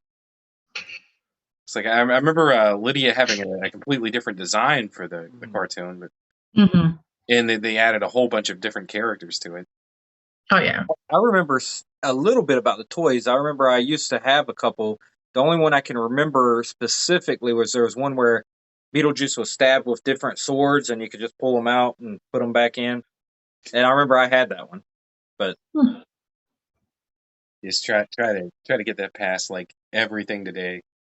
Right. So I'm buying my kid something where you can stab people like a pincushion with swords. Fair enough. Just stab this man. Yeah. I feel like in the cartoon version, she's made out to be younger than she is in the live action. Yeah. Like I feel like, we said that she was like maybe 17 in Beetlejuice, but I feel like the cartoon, I would put her more at like 14-ish, 15, in that area. Not that that's that big of a difference, but that's, to me, it always struck me as she seemed a lot younger. I don't know, if you're in high school and it's like, and you're the freshman and you're looking at the seniors, there's a big difference. And I guess by the time you're a senior and you look at the freshmen, it's like, what are these children in this high school? Mm-hmm. So, but yeah, she really does. It's like, and I remember watching quite a bit of it, and it's weird because I've got like no memory of like specific episodes. I just remember the feel of the show just being like Beetlejuice, the friendly ghost, basically. Yeah. I remember one specific episode where Beetlejuice gets turned into like a baby. I remember that episode. So he's acting like a child like the whole time. And he doesn't have like feet. He's kind of like, I don't know, like it has like the tail of like a sperm is like the easiest way to describe it. But but he still has the suit design with the stripes, but he's as a baby. But I don't know why I remember that particular episode. I think Lydia was like babysitting or something, and he ended up like switching places with the baby. So I really need to watch some of those. I would like to go back and check it out, like, because I remember I watched it all the time as a kid, but I just can't remember specifics. It's crazy. Yeah, there's a lot of episodes on YouTube. There's a lot of stuff on YouTube, right? But this is for free. I mean, yeah, I'm always surprised like what I could find on YouTube that's just like wasn't even aware that was a thing. I found my makeup tutorial on YouTube. Everything like, what you should do. It's like YouTube is like the best teacher I never had growing up. Right? It's like something broke on my car. It's like YouTube can help me fix this. I fixed my dryer because of YouTube. Like I replaced the whole pulley system and everything because of a YouTube video. I'm like, yes. I feel we're just a few years from the whole world falling apart because everybody's fixed everything based on YouTube tutorials. Right. And for the time being, we're good. It was on YouTube. It's got to be real. It's got to be true. Well, what if people just like have these tutorials purposely to fuck people over? They do. Do they? Yeah, they do that. Yeah, I'm sure. Life hacks. Well, I mean, you've never seen these? Oh man, they're like. I guess the life hacks started as like, hey, this is like a shortcut I took, and then I think people just ran with it like, all right, let's just troll people with them. Oh, God. Mm-hmm. But yeah, you could look around, like half the ones that go viral are like, that doesn't work. That would clearly just cause you to die. Oh, pretty much. Lydia, one more thing that we've been doing every episode that we haven't done yet is we like to ask all our guests if they have any, what I'm calling true Hollywood stories. Doesn't have to take place in Hollywood. The story of meeting a celebrity, and I know you talked briefly. She talked about meeting the Derps. But I want another one. That was that was Chucky and his daughter and Bill Moseley. Well, if you have another one, if you don't have another, a non-convention, because conventions is where I've met like a lot of stars. So like I had a recent convention down in Texas. I got to meet Vernon Wells from Commando. Like that was super cool. Awesome. Got to meet Billy Blair. Oh, sorry. He was super nice. Like he was very nice to me. But a non-convention meet. I was down in New York City, and Henry Winkler was actually like sitting across from me at the train station. We were going to get on the same train, but my mom was like, go say something to him. And I was like, no, I can't do that. And I think it was on that same trip to New York City. I had gone to see Bye Bye Birdie because I'm like a huge Broadway fan. I love musicals. And John Stamos was actually in Bye Bye Birdie at the time. And at the end of the performance, they were trying to raise money for AIDS research. And I think I was like 19 or 20 at the time. And they were like, oh, we're going to do an auction. And whoever wins the auction is going to get to go backstage and meet John Stamos. Yeah. And they're going to actually get the shirt that he's wearing on stage right now. So I immediately was like, I need to bid. But I was so excited that I actually bid against myself during it. Oh, wow. And my mom was like, you just bid against yourself. And I was like, I did. And even the auctioneer like realized what I did, but he still took my higher bid. And I did win. That. Yeah, but I don't care. Like it cost me like $250, which I mean, this was 13, 14 years ago. But I got to go backstage and meet John Stamos. And I got the undershirt that he was wearing. He's a very small man. Like he wears a medium-sized undershirt if anybody's curious. But he smells amazing. Whatever cologne he used at the time was absolutely amazing. I kept that shirt. I still have it.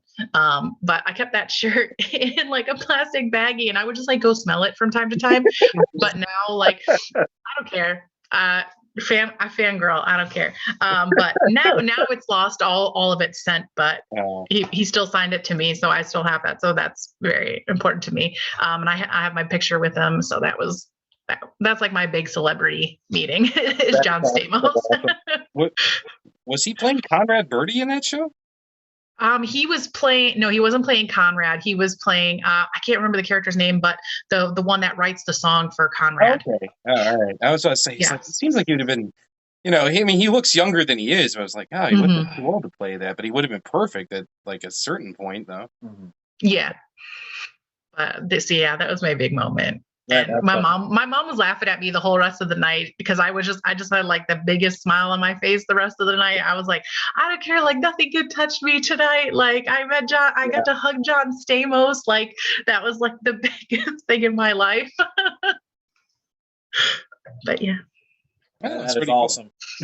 God, all of these are better than when you got verbally abused by America's favorite film critic. So you're going to really bring this up in every episode. I'm going to bring it up in every episode because it's so bizarre. Yeah, like I don't know if you heard the first episode or not, but like I got yelled at by Leonard Maltin, and not just yelled at, but like you fucking asshole, son of just full on like just let me have it.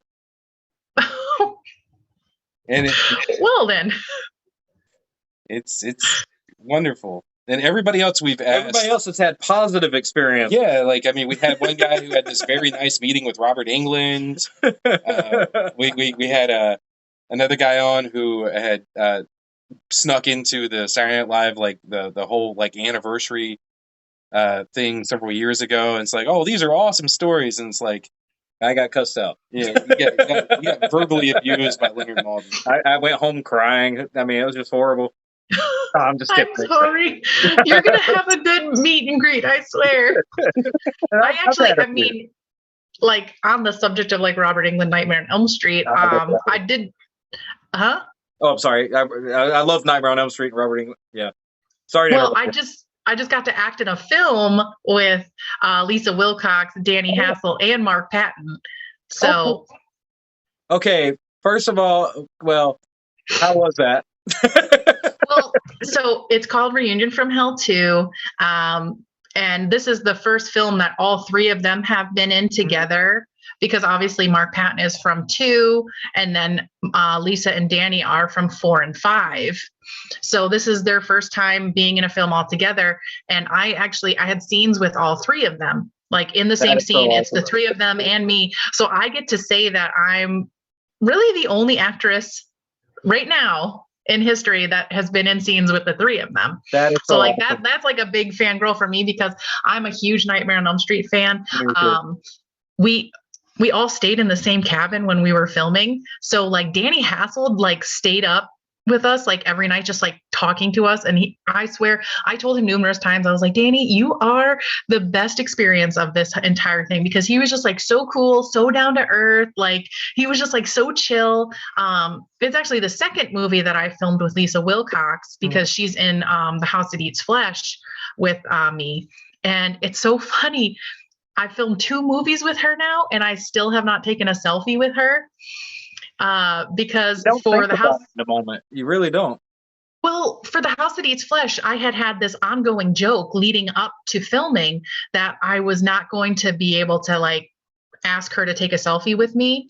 So my joke was that I was going to act like I was taking a selfie with her in the background. So that was going to be our picture together. Mm-hmm. So I do have that because I actually did do that.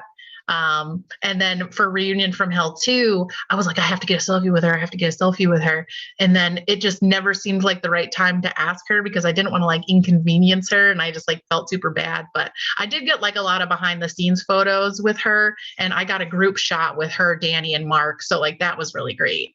And Mark Patton, he's just super awesome. His character in the film is great. You're really going to love it. So like that was a big moment for me was being in a film with the three of them. Nightmare 2 is probably my favorite, so I'm just excited to hear that he was in it.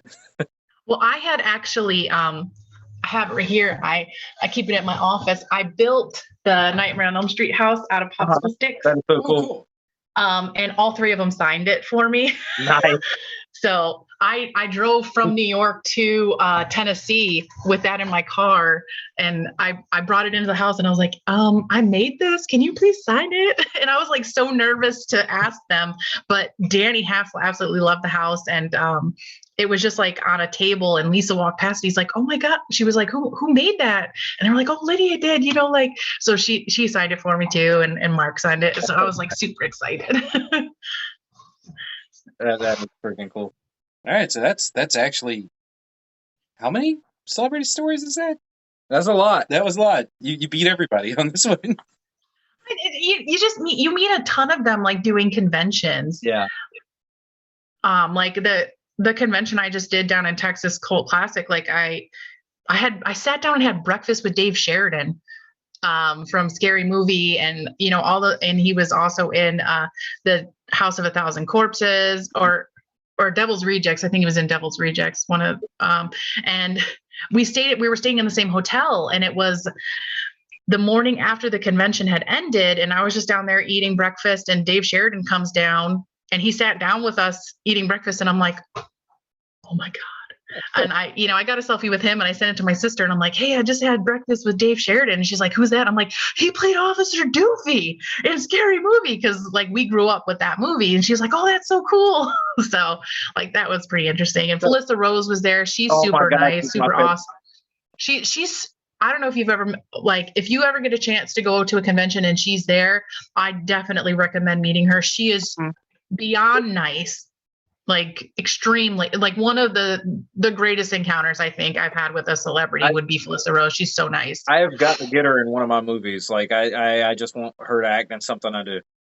Yeah, she's just so great. And then if you have Felissa, you might end up with Dave too. Like they love to do movies together. So, but yeah, I mean, conventions are a really great place to just meet a bunch of different celebrities at one time. So, I get to a convention. Have you ever had, like, I know you say you get nervous, but have you ever had the experience where you just freeze up and can't say anything?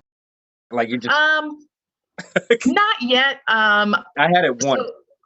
Like really? Who was it? Corey Feldman. Like, so I worked at, one time I froze up and couldn't say anything. And I was working at Universal Studios in Burbank, well, north of Burbank in Universal City. And anyway, I was working the House of a Thousand Corpses maze, and I was at the front of it. Supposed to be letting people in, and the tour guide, VIP tour guide, came by. He says, "Hey, we got a couple of celebrities coming," and which is nothing unusual, but I won't expect it to be him. Next thing I know, Corey Feldman comes up like a foot and a half in front of my face with two Corey's Angels one on each arm, and I'm just like, can't say anything. And I mean, like I'm trying to, and then he walks away, and then I'm like, but I called the pizza dude, like after he left, and yeah. I was supposed to go to 90s Con in Connecticut with a friend of mine, Bill Diamond, who he's like kind of a big deal. But so he was like, yeah, I'm going to be doing 90s Con. He's like, if you want to come with us, you can help work the table or whatever. Christina Ricci was actually one of the guests at 90s Con. So unfortunately, I was not able to go due to some stuff going on at home, but I was like, oh my God, I was freaking out because I was like, I'm going to have the chance to meet Christina Ricci. And I was like, I don't know if I'm ready to meet her. And I was like, I just don't know if I'm ready, because like I cosplay Wednesday Addams, and I was like trying to plan it all out. And I was like, oh my God, do I go dressed as Wednesday Addams to meet Christina Ricci? Like, I didn't even know. Like, I had put so much thought into this, and my friend was just like, don't embarrass yourself. And I was like, do you really think I would? And he was like, yes. And I was like, you know what? You're absolutely 100% right. And that's when I was like, I don't think I'm ready to meet her, because I feel like I would get up to her and just be like, do you know who you are? Like I feel like that's just how I would be if I met her. I'm going to embarrass myself when I meet people. It's going to happen, and I'm just going to go with it. You're just going to do the Chris Farley modes. Like, remember when you were in Texas Chainsaw Massacre 2? That was great. Like, you were that guy. You were that guy. And but I like when I met Vernon Wells, like I didn't we were all hanging out in the hotel lobby the night before the convention, because the convention was Friday, Saturday, Sunday. So this was Thursday night in the hotel lobby, and Vernon comes in, and he's just talking to us and stuff. Cause we were all then, like, he was a guest and I was a vendor. And cause he's obviously a lot older now than he was back in the films that we know him as. So from Weird Science and Commando and everything. So I wasn't placing his face. Yeah. And I asked my friend, I was like, hey, like, who is that? Because everybody was like talking to him stuff. And I had already made like a joke to him. And I was like, oh my God, we're going to be besties by the end of the convention. And I was like, who is that? And my friend was like, oh, that's Vernon Wells. And I was like, oh, I just told him we were going to be besties. Like, because Yeah, definitely. And then, like, even talking to Billy Blair, like, he was like, oh, yeah, are you on Instagram? And I'm like, yeah. So we, like, followed each other on Instagram, and I asked my friend, I'm like, hey, who is that? And he's like, oh, that's Billy Blair. He's been in 3 from Hell. He was in Sin City and all this stuff. And I was like, oh, we just became Instagram friends. I was like, I don't know what to say now to him. And he was like, no, when you just treat them like regular people. And I'm like, facts. All right. Were you a Power Rangers fan when you were younger? Yes, but not enough to know the names of everybody. So, like, I was a huge Power Rangers fan, and I was just going to bring this up because I don't think there's a whole story behind this, so I feel like I can just tell this and this. But like, so on Power Rangers, there were 2 bully characters, Bulk and Skull, and Bulk was the bigger one. And anyway, years and years later, as big a Power Rangers fan as I was a kid, I became friends with the actor that played Bulk. And like I actually met him before I realized who he was and talked to him because we went to the same bar in California all the time. And then my friend Norm, he went up to me when I was like, so the guy that plays Bulk like goes here, and he's like, yeah, but if you ever meet him, because I'm friends with him, you can't bring up Power Rangers. And then he finally like introduced me, and I'm like, I've known this guy for a while and didn't realize that's who it was. And like, we're already cool. And so, but I still like, I never talked to him the entire time I knew him about Power Rangers. And I'm like, after getting to know him, I think it would be cool. I think Norm was just like over exaggerating it, but like really cool guy. Yeah. So you became the new Skull. Yes, I became Skull. No, I didn't. No, Norm was Skull. My friend Norm was Skull. So he was like best friends with Bulk. But yeah, or Paul Schreier. Yeah. But like see, look, you've had good experiences. Yeah, but you cannot be defined by being yelled at. No, being yelled at is like the highlight of my celebrity encounter. So, is there any projects or anything that you got coming up that you haven't already mentioned that you want to? She's got a podcast. Or any podcasts? Like I know you. I do have a podcast, Just the Deets. And I've listened to a couple episodes of that. Yeah.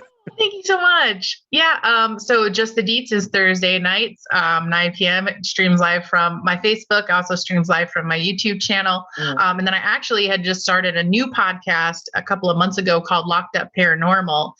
So I'm co-hosting that with Frank Kupta, where we talk about paranormal activity in prisons and insane asylums across the globe.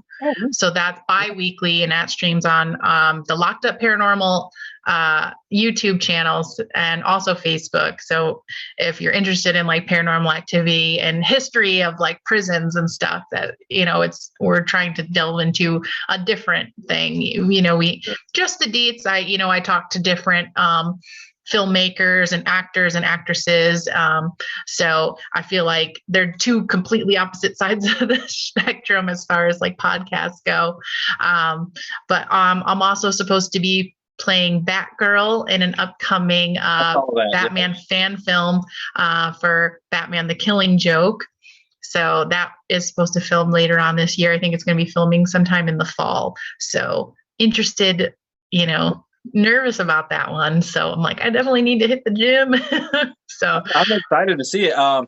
Like that film's, where does that film at? Because like I remember I was wanting to audition, but then I was like, saw that it was too far away. It's going to be filming in Rochester, New York. Yeah.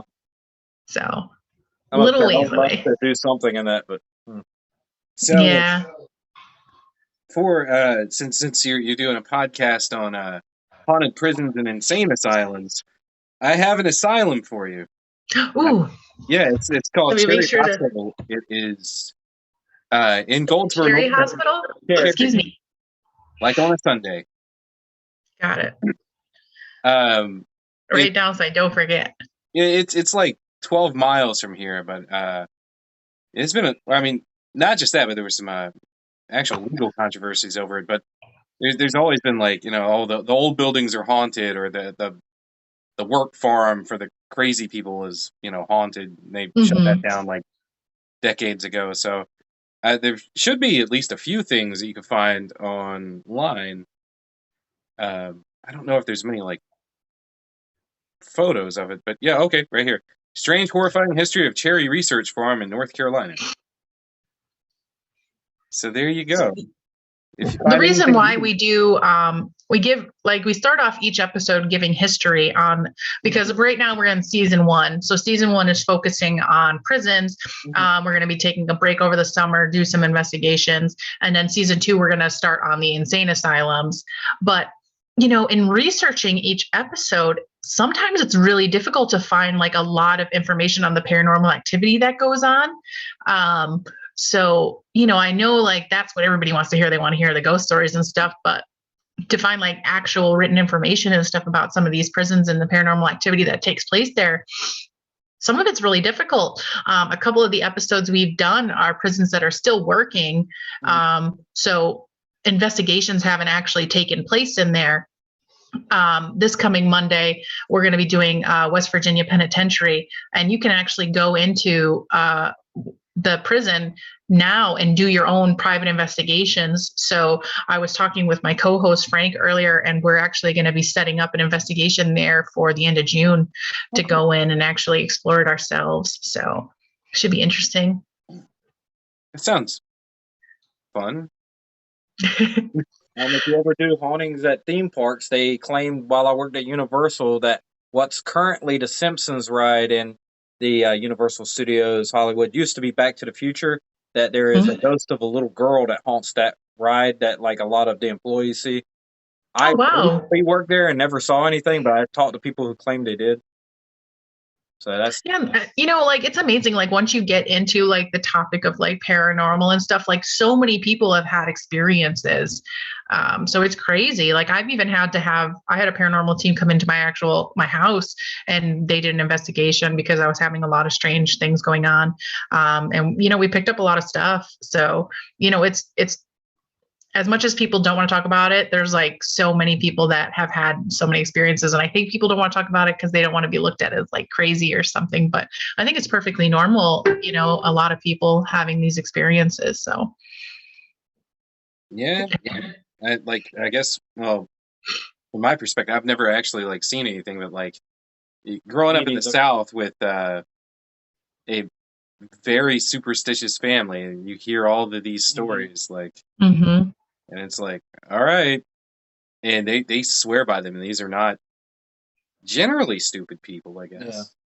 Yeah. I mean, I've heard a lot of the stories, but I've never witnessed anything myself, and I'm always super skeptical myself. Like, but I would love to, if something is real, I would absolutely love to witness it. But you have yet to at 38 years. Well, you still got plenty of time to go. Yep. So you never know. You got a good 40 years to. Yeah, I got a good 10 years left. Come on, let's do it. At the rate you're going. You got 6 to 10 years to meet a ghost before you become a ghost. Yeah, well, I might meet a lot then. Yeah. Oh, we tied this whole thing into Beetlejuice. Oh, yeah. Right. Well, I mean, they're ghosts. We're talking about ghosts. Ergo, it's a circle. Yeah.